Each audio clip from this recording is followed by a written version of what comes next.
Sabri Yabasra Naguamuye Obia Jamobio Bra Okuapehene Baba Kasai Yasramala Ayako Netie Mpagini said you need one Wademan or Trevor.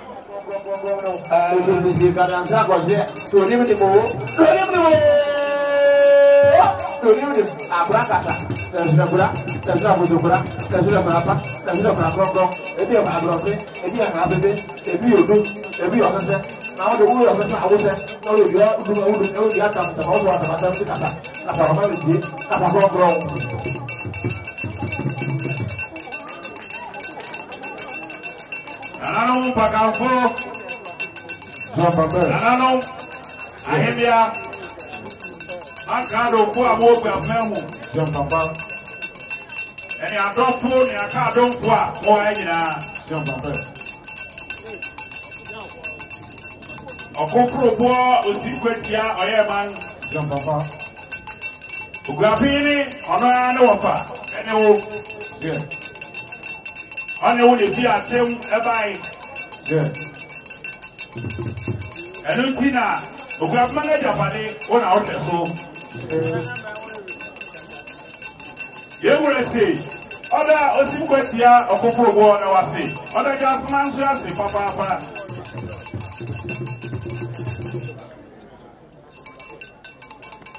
Pa, what you are telling Bibra, Ebo Okuapehene have video Okuapehene editing. Gyase man, you will see, or the Bunyanasi, Sebuna, come one boom, no Shebua, no Maha, a fair, no one come one boom, no return edgy, or the Papa, Splendina. And another one, what I in Pakamfo, another one can win on the wrong tree. Jian among Ebaha, the Bunyanasi. Those are not day, and now the Fofro say, oh, Gyase man, Yashasi Nifa, Ati Nifaine, and now Professor Credu, Otten in Cheway. I have to so I will be Kum, Osabe Messi, your call, Etten in Cheway. You and you see who, and I said, and you see who will be among and society. And then at the Sia, Apomode, and in Puntu. I am man, Otorekasan, Otis, who was in Aso.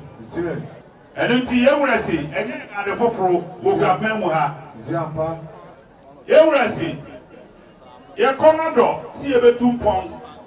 As I knew a man so the baby 2 pounds here. Any another Yenina Yensom, the entire Nechi. Now, Yenso, your my ideas, and you know, they had to be 2 pounds. Here 2 pounds, then you walk in the down, getting the beam account. Yemresi, and you manage in an anonymous. And it's a woman in a kind of hobo, Nabotan, Nananum, Osemokano. In Crow growing in Obia or Nanano, Nananum, Nakano, the word to Melbourne. Yes, I said, that's it, Melbourne. Yemresi. Here, best to a crow be and I'm Persevia Sono, as I saw him, Pong our, I know in our Loduka, as the only movie. Yemresi, say yes, you have been put to the Asakra, they and any shadow we are the Ginadia, and another most story in a year, near Foku, and a periphery, and your Juma. Yemresi, and you say, Yakai, Yakawa, near Quadaso. Yemresi, Nananum, Omiama morning, Ian Campbell Bonison. And no, the bit me on my young to me, the acquaint him so good, man. Yemresi, Obrodi can overfuse a discipline. And I say, Yankee Castle said you're veterinary at home. Now, yet to be a 2 ponga.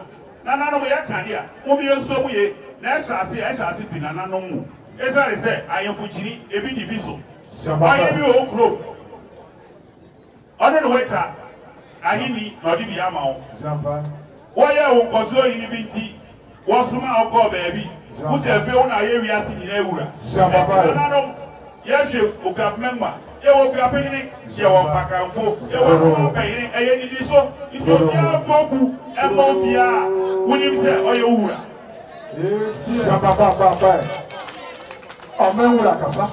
Papa. Everesi. Traditional council. If you didn't know Bresso. And I want to say out to all. No other talk, no Tiaso. Yegina, you work with them why is a traditional council, Nasi. And Nunti, and Bra traditional council, Yansha, see a bit so, Yadia Juma. Now, Obiasia work Robia Mono. One more thing, so they say, now Brown as a traditional council, no, every year Juma or Papa. Everesi, Nananum, Oya Mango Simquetia, Okuffo Oseadeeyo. Yes, Embra. What is saying, and I saw traditional council, no, what the Bay Juma, Namama, Obia, Diso, no one Casa also went Diso. Everesi, Yakonifa, Yababekum, Yaberu Gyase, Nifa, Yayu Efe, Bekum, Yayu Efe, yes, Abewa, Efedo, Efedo, Efedo, Papa. Everesi, and I promo the Pesati. Say, I say, Obia, Odican. If a man say me, Papa, and I will boom the cow, Papa. Bekum, Papa.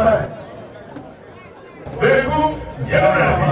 I am on the other. I was not saying everything. The other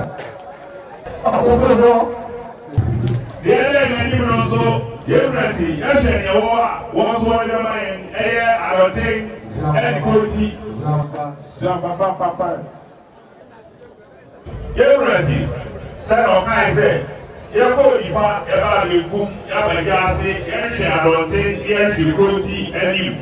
Now, if you know, especially we are man, you can have a video of the Yano, or Dom, and the Bacana. What is next in one anymore? Zamasi.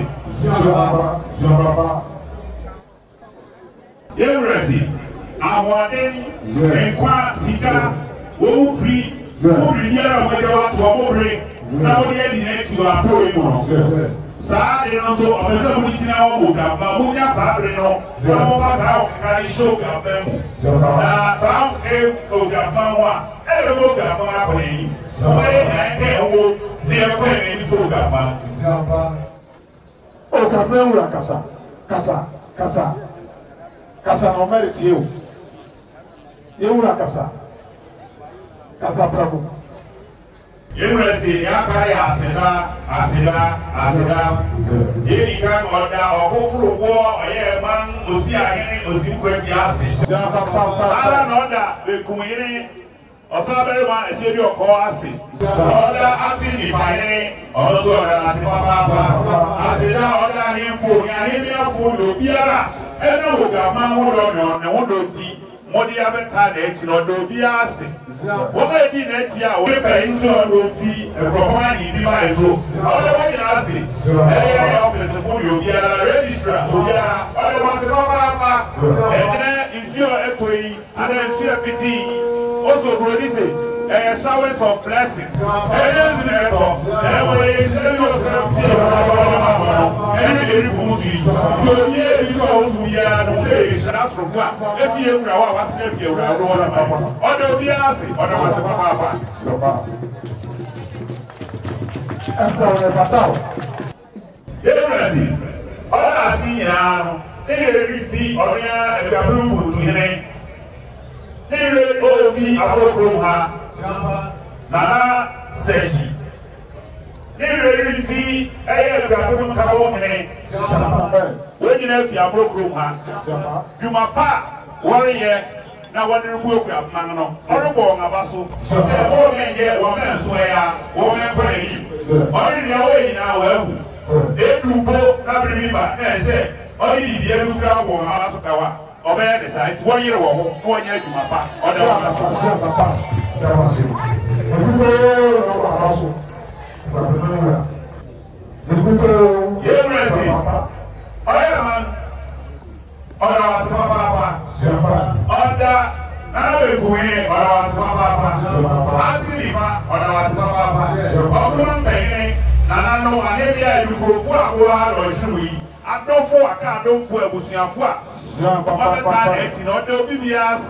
Oseadeeyo awole na Oseadeeyo obarika so na obia kodu be ni ofina ya sube no samba musika na mo fa so Okuapehene para wa se papa